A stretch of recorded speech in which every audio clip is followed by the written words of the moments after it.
Ito na ang pinakahuling hamon na susubok sa tatag at koordinasyon ng ating Final Four challengers. Isang mahaba at makaubos pasensyang rope course ang kailangan nilang matapos sa loob ng 45 minutes para mabuo ang tumataginting na 1 million pesos na pot money. Good luck, challengers! Safety first, and go! Malayo-layo itong course na to. Tiyak mapapagod sila kapag hindi sila nag-strategize ng pacing at kapag masyadong nila naibuhos sa unang bahagi ng course ang kanilang lakas. Kailangan talagang carefully titingnan mo kung saan papunta yung lubid at yun lang ang gagawin mo. I really was excited to do the final challenge and gusto ko na talaga matapos. Pagtakbo namin, alam mo parang sobrang ang hirap tumakbo kasi yung lake kasi once you step yung paa mo dun sa lake na yun, pag angat mo ngayon, sumasama yung buhangin, alam mo yung lupa o whatsoever. So, hirap talagang tumakbo. Tapos malumot pa siya, alam mo yun, tapos makati sa paa.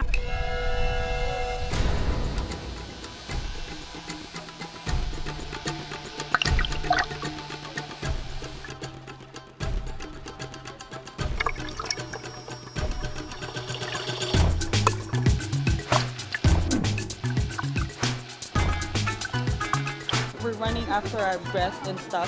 Tapos lulubog ka pa dun sa pegs na yun, sa tubig na malumot, na hindi mo alam kung ano man yun. Nakakaano sa face eh. Slimy.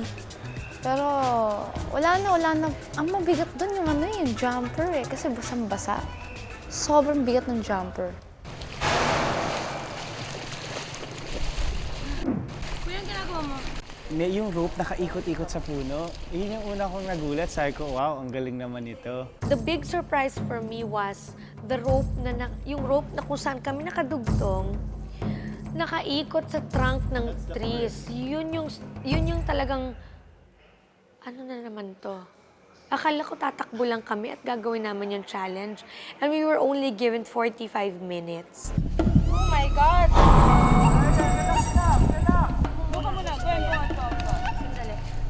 Ano na girls? Paano nyo lulusutan yan? So after Marvin, ginawa ni Nikki, medyo kay Nikki, medyo nahihirapan na siya doon. Kasi yung pala talagang mahirap talaga. Napakatarantahin kong tao. All I wanted to do was just get out of yung buhol. So, noong una, akala ko, ako lang dapat yung umiikot. Yung pala ito sa team effort, kailangan sabay-sabay kami nila Gwen, ni Ruru.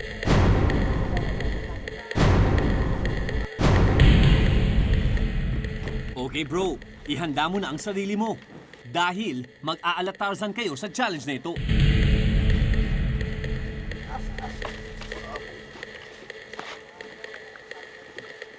Madali lang lahat, madali lang. Don't panic, ha?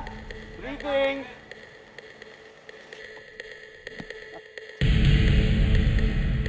Isa ng konti, bilis. Yung fighting mahirap. Huwag mag-relax. Paano to? Tingnan niyo ako. Tingnan niyo ako ngayon. Dali, tingnan. Pay attention first, Ruru. Nauna ako. Yun nga, gusto ko rin kasi malaman kung saan mahirap. At least ako na agad unang maka-experience ng hirap. Masabi ko na sa kanila kung saan dapat mag-ingat. Eto ng small but terrible na si Nikki. Go girl! Takot ako kasi I felt so high. Parang akala ko, taas-taas ko. Yung pala, may sasalo naman pala sa akin sa ilalim.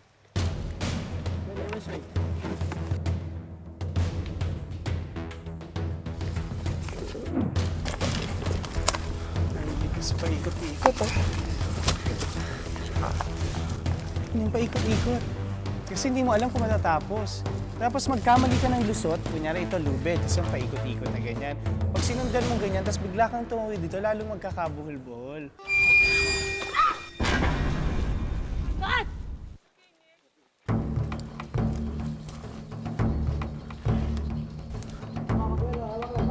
Hirap eh! Hirap, kuya!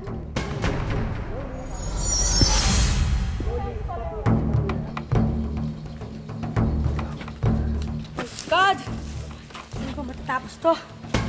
Ang hirap. mahirap kasi yung mga buhol magkalayo. Eh, I'm a very small person. So, I'm short. So, yung arms ko, hindi abot yung buhol. Tsaka kailangan malakas ka talaga eh. Malakas yung kapit mo. Hawak ka lang, Nikki. Dito, dalawa. Nick, ka dyan. Hindi ko nga abot. Dito, dalawa. Yan. Yan.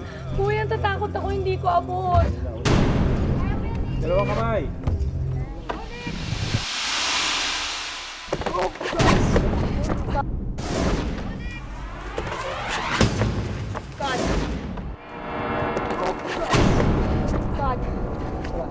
It looked easy nung ginagawa ni Marvin, ha? Pero nung ako na yung gumagawa, I felt so heavy. Tsaka ang trick nga, dapat nakataas lang yung legs mo. Eh pagka ganun, di mo na naiisip yung coordination ng body mo, eh.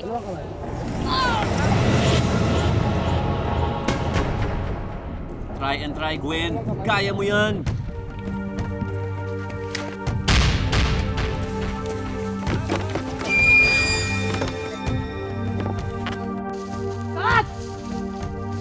Relax, Nikki. Huwag mong patulan ang mga kakahuyan dyan. Yung pangalawang buhol around the tree, nagsisisigaw ako.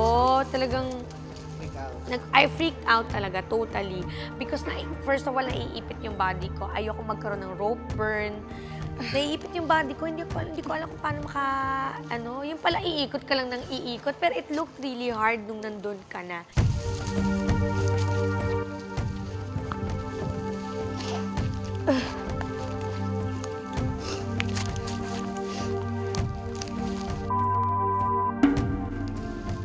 I felt so alone. Walang nagbibigay ng words of encouragement. Paolo wasn't there para sabihin, Nikki, kaya mo yan. Kinataranta ako. Bubuhol na ako eh.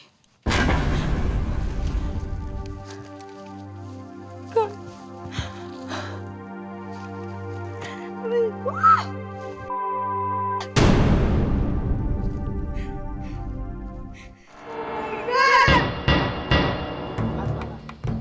Kamusta naman kaya si Gwen?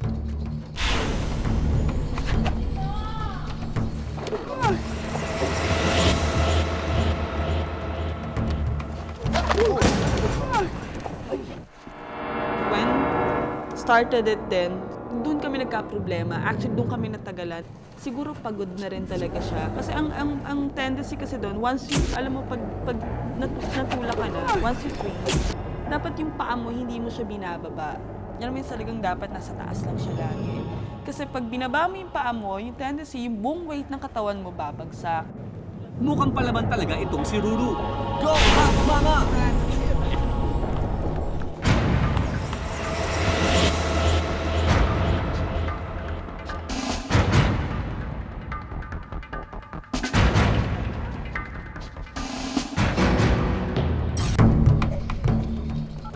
Etong si Marvin, relax na narating ang susunod na challenge.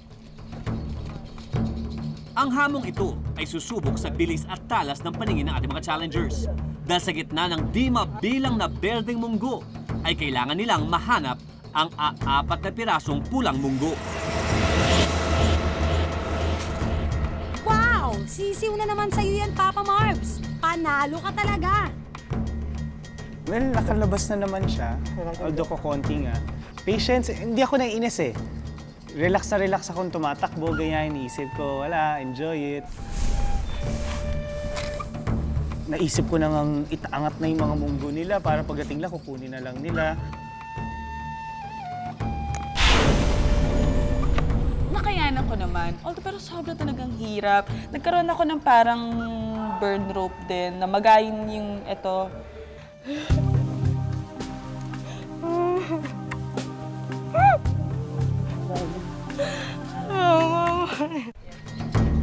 Go, go! Napakasimple!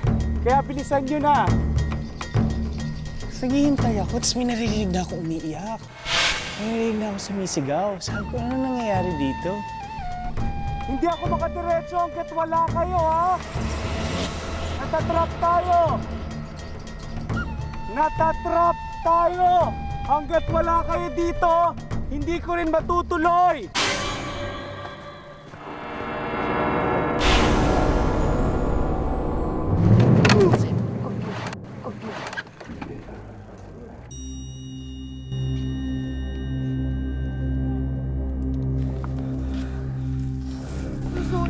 Let's go.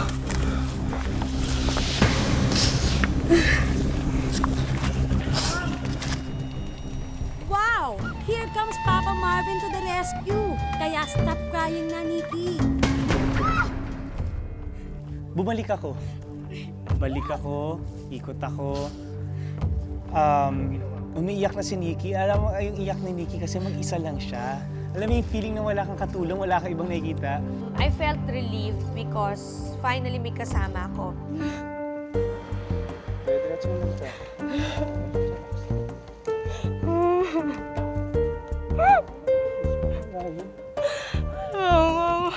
Tali lang yun.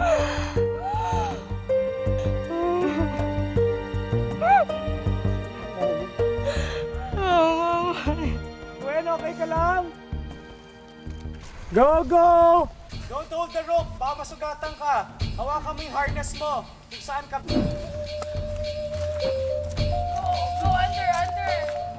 Talagang nakakasira ng ulo na, alam mo yun, talagang, I think it's like 5 times you have to go around the tree. Eh.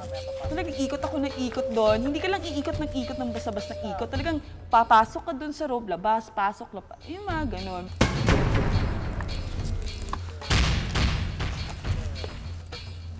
Ano na yan, hot mama? Para ka ng koala dyan, ah.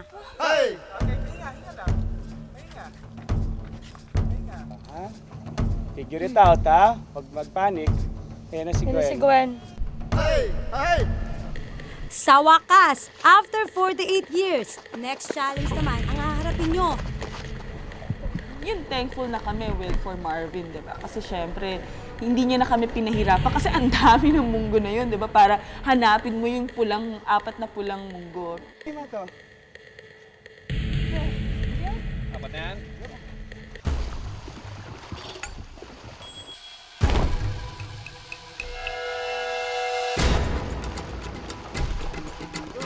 Actually, nung lumulubog ako doon, yung sa drum na yun, pag ano yung pag-race ko, talagang yung ilong ko, feeling ko may nasingot akong lumot eh.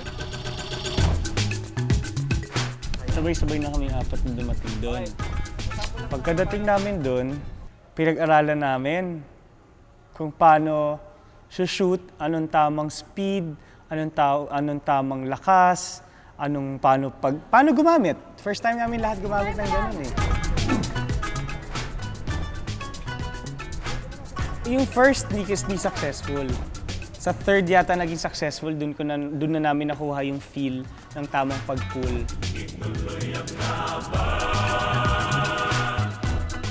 Lord, this is for you!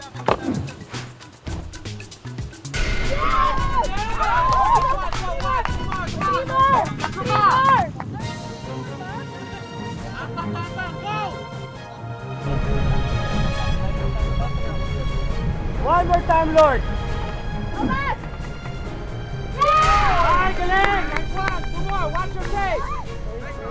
Nagkaroon din kami ng idea na dapat yung nyog, hindi dapat mabigat.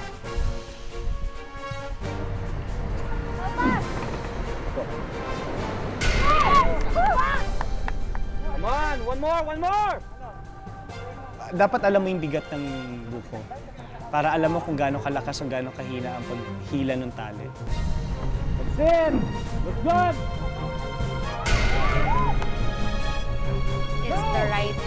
It's the right weight, it's the right pull. Lahat, talagang team effort. Wala nang ibang susi doon, kundi yung team effort naming 4. Okay guys, final course na ito. Go, go, go! Punuin nyo ng tubig yung lalagyan. Tubig lang ha, huwag maglalagay ng buhangin. Nice one, come on! Ang pinaka nakaka-frustrate yung pagkatapos nun, yung kailangan namin punuin yung tabo para umangat yung apoy, sumindi yung kuitis, para mag-signal na natapos namin yung challenge. May time pressure. Mahirap kasi paano mo pupunin by your own hands, di ba? Mahirap parang, sige, paulit-ulit lang.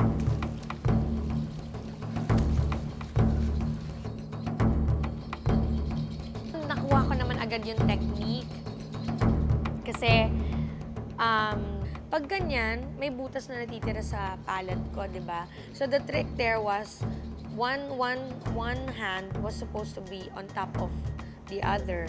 Kaya kaya marami-rami rin akong nasalo. 5 minutes, come on! Ayan na, gumagalaw na oh. Remember, 200,000. Umaangat na, umaangat na. Ayan, dito ah.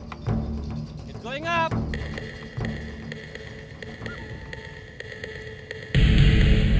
Ayan na! Come on!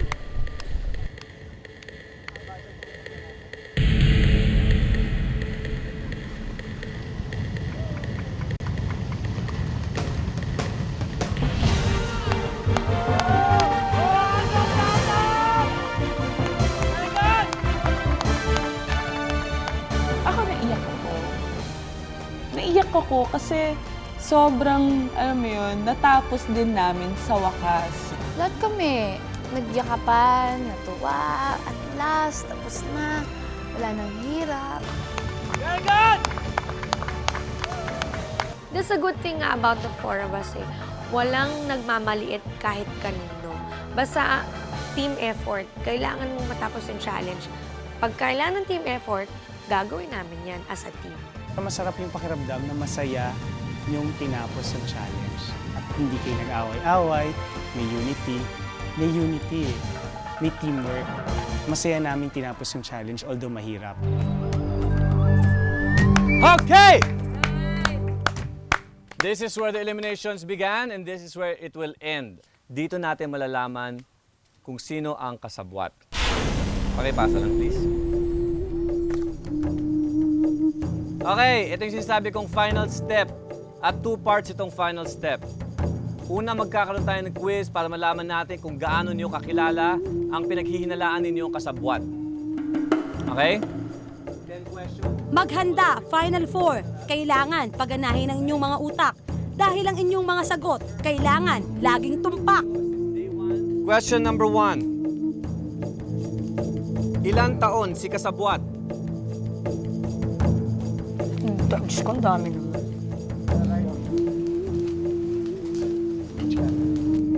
Sa camera na nakabukas sa inyo. Okay? Okay. Pang-ilan si kasabwat na bumaba sa chopper?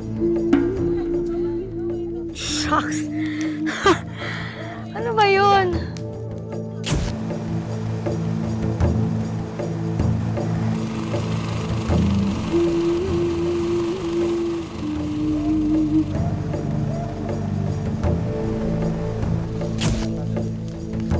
May first, may fourth, may pang-apat.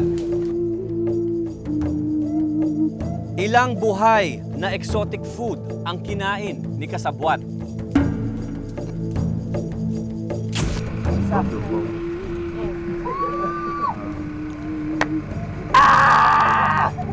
Naglag daw, dalawa ulit.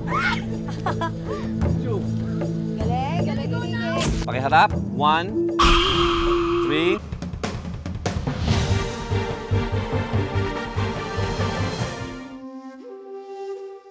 Ninakaw mo yung opportunity sa kanila.